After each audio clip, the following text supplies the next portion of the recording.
So today we are continuing on with our CMOS adventure, and I have received a lot of cool information from all of you guys regarding CMOS with all the troubleshooting, and that's been awesome. So we're going to talk about that as well as show you the new soap that I did with the CMOS, incorporating it into the soap in a different way today, and pay no attention to the dogs that you may or may not see in frame, because they're both right here. And I'll tell you more about what we are doing today in just a minute. But before I do, hello, I am Mrs. Soap and Clay. Let's make stuff.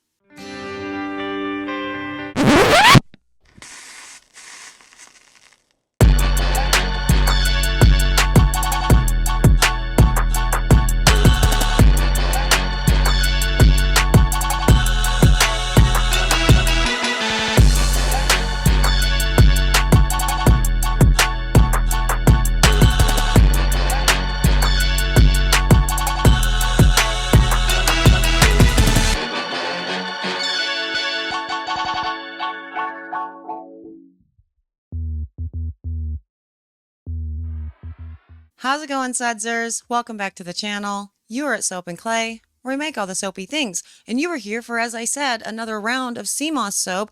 And here's what we have, I think, mostly decided with the CMOS soaps. First up, the mineral content and the amount of CMOS that I'm putting into the first two soaps is leading to a lot of problems within the soap itself, because essentially what I am doing is incorporating a whole bunch of magnesium into the soaps.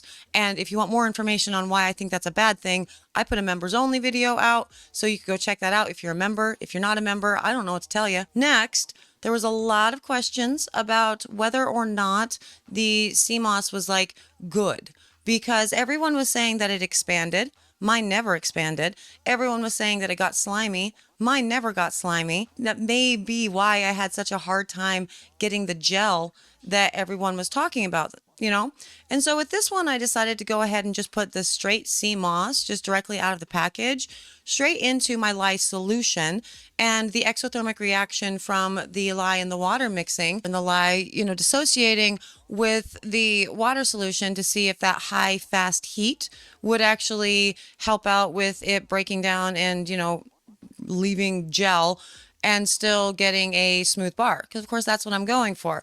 Also within this one, really, really wild color change from what I originally poured it as, what it was colored, to what it ended up after saponification. And so that'll be a fun one to check. So let's go to the video. We're going to talk more about the CMOS journey, and this puppy is going to, I don't know what she's trying to do actually, but she's going to keep doing it, and we're going to do more CMOS talk, in the pouring of the soap.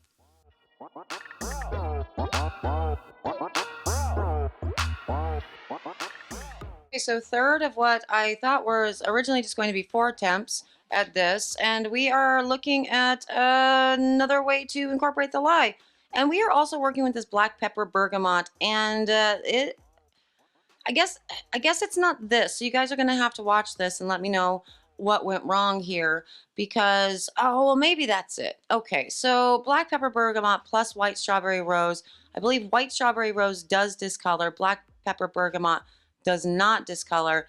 But even so, I was really surprised at what the color shift ended up being within the soap. So definitely pay attention to that. Now, on to the rest. So I'm going to be putting my kaolin clay into my heated oils using the exact same oil blend that I've been using for the last several, so the basic 3, essentially equal parts of coconut, olive, and palm. Still super fatting this at 5%, and using the same lye amount and concentration. But within this one, I'm going to be using the CMOS whole into the lye solution to see if I can extract anything, and if it makes a difference, if this is the way I should do it, all of the jazz. Now, there's a reason for that, right? Because we've been having problems. The first 3 bars of soap were wild. There are 2 bars of soap were wild. They were not good.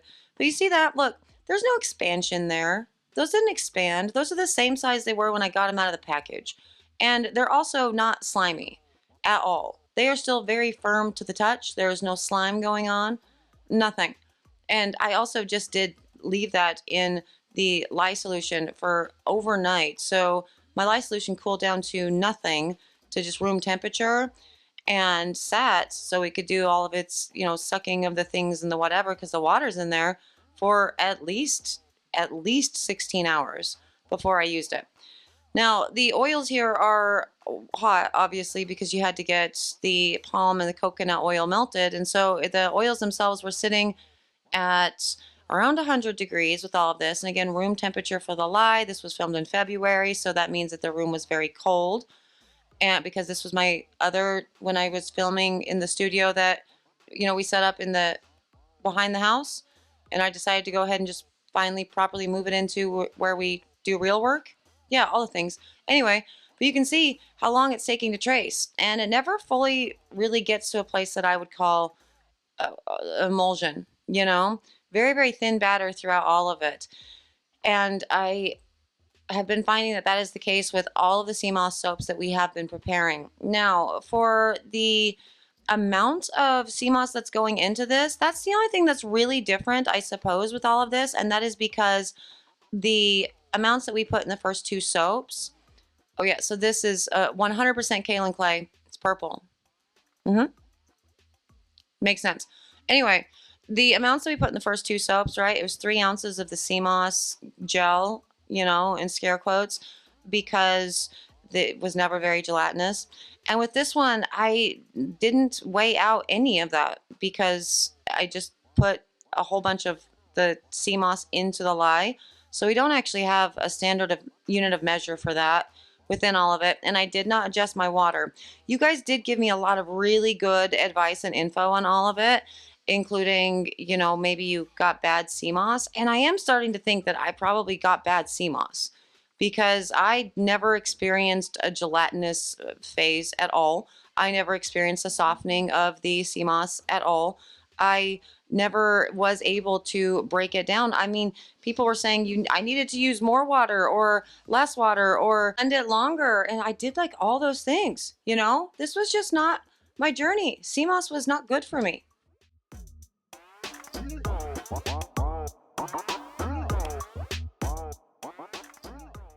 Yeah, so on to the pour of all of this. Again, pay attention to that beautiful purple that we have going on and all of that, especially when it comes to the cut. But yeah, no, I did all that. I did it in a number of different ways. I've got this sea moss originally back when we made it several months ago, and I'd experienced the same thing. Like it didn't turn into a gel of any form.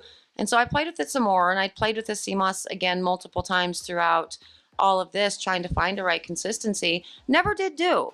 Never found a consistency that was actually what the packaging and everything describes it as.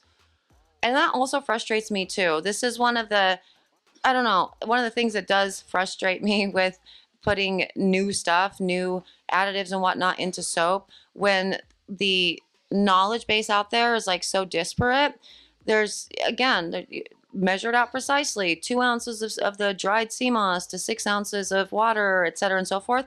And it's like, or just cover it up, or put 2 times the amount of water. And then all of the packaging, because I've since picked up multiple sea mosses just to see, all the packaging instructions are wildly different. It goes from cold water to warm water to don't ever heat it. And well, which is it? It exists in warm water and cold water, like naturally in nature. You know what I mean? So does it really matter if it gets, warm?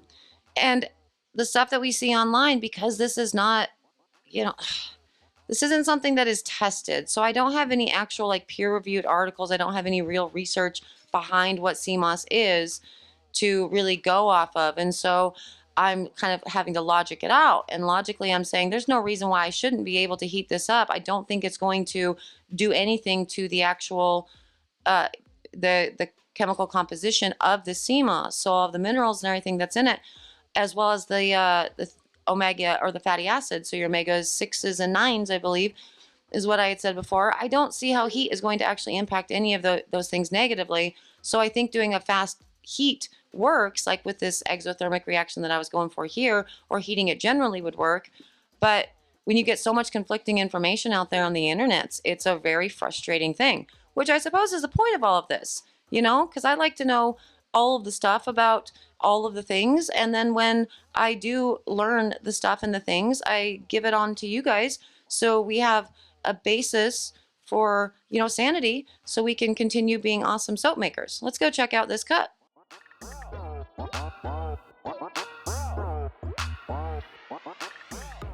Okay, talk to me about how crazy that color shift is.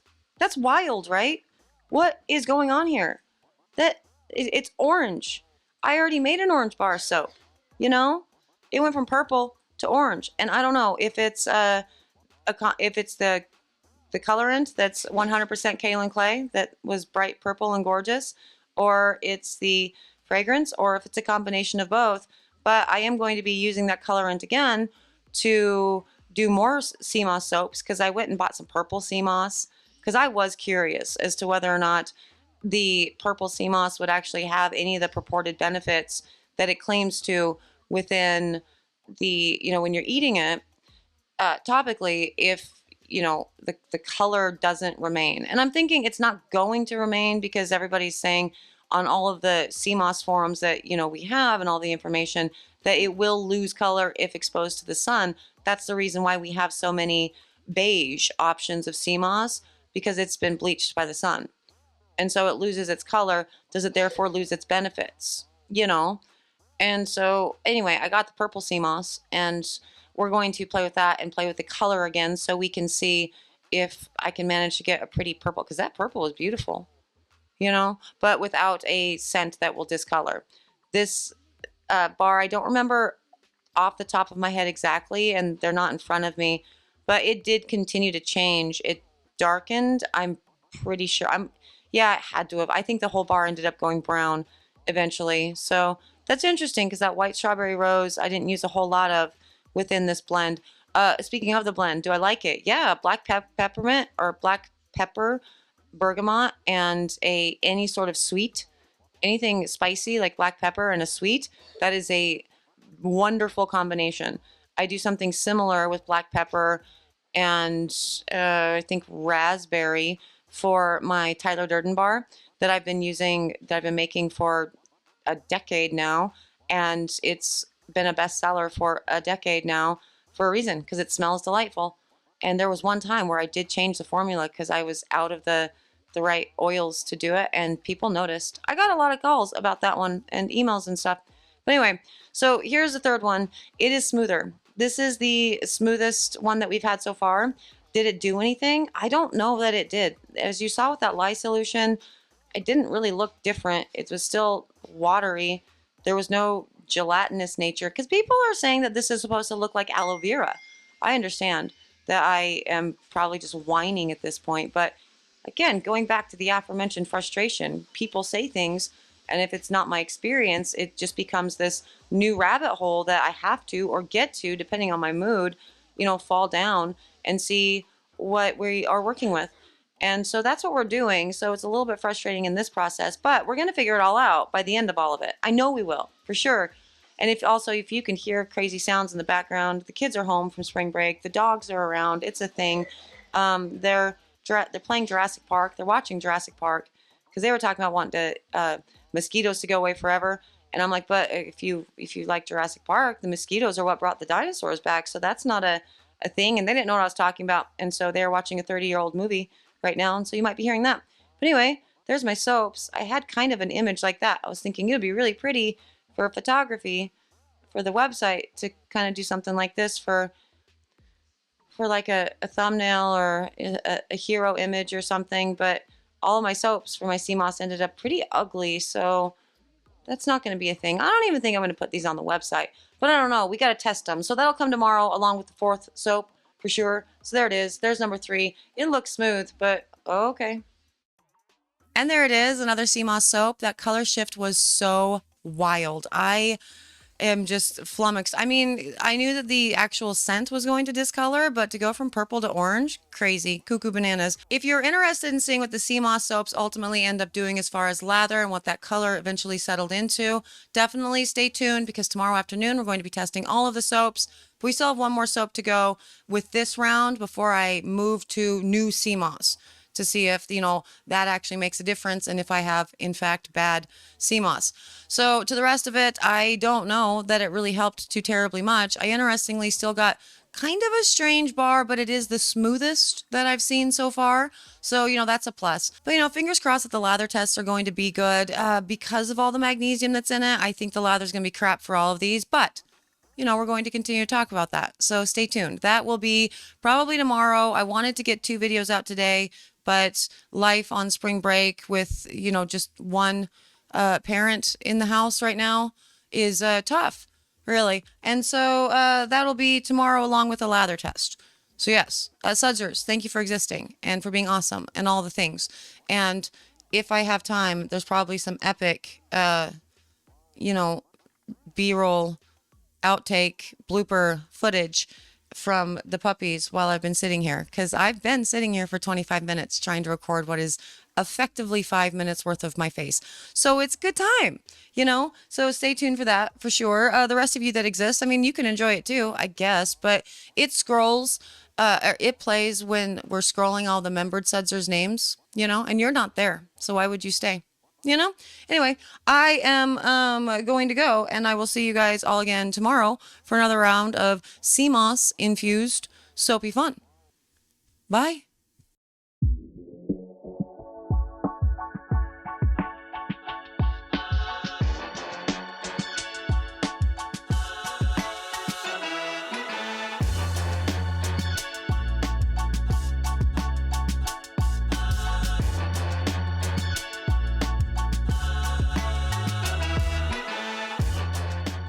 You can't breathe into the microphone. No, you cannot. You gotta go over here. It's a wide open mic. You cannot be here. It's a wide open mic. No, go that way. I don't want you, Paul. No, down. All right, go to bed. Go lay down. Go lay down. Go on. Go lay down. This is what I'm working with today. Lay down. Lay down. Down. You can't. You can't. Do not get slobber on my microphone. Hi, baby. You gotta lay down. No. I'm filming. You guys have to go outside. Thank you.